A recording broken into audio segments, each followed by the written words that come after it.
Mm. I have here. Ibabad na natin na sa kulungan nila.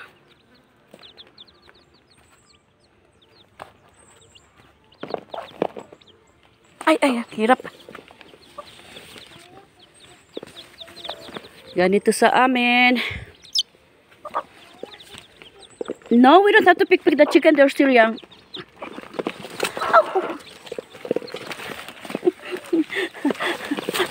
Susugurin natin ang...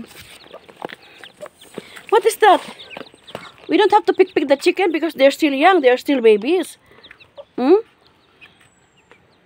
Baba tayo.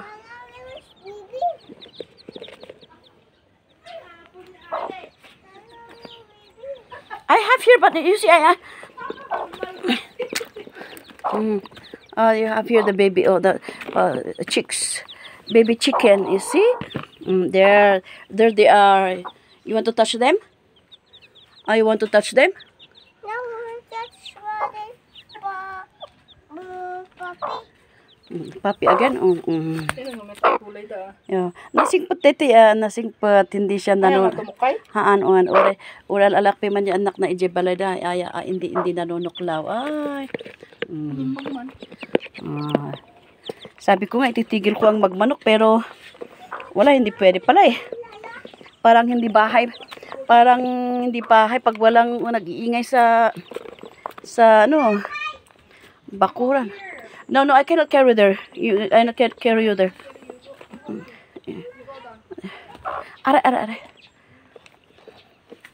Malalagyan ulit ang mga kulungan. May tinira lang ako na 4.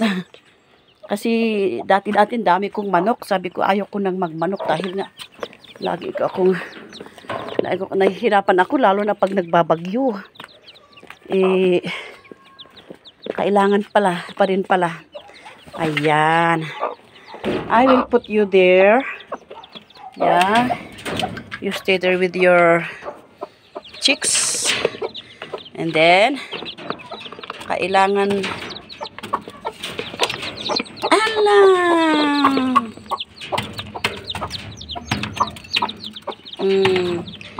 Kailangan bili tayo ng grower.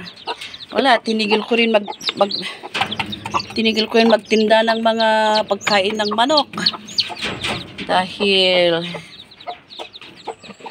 may isang namatay, sayang. Ito nakulang at may 2 hindi napisa. So what we'll gonna do there,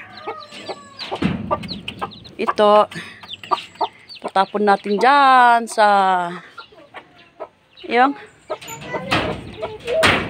tatapon natin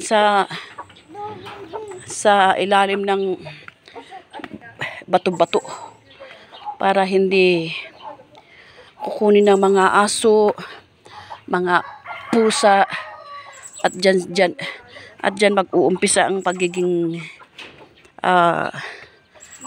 kakain sila ng manok ba, manghuhuli sila ng manok. Okay, bye-bye. Thank you.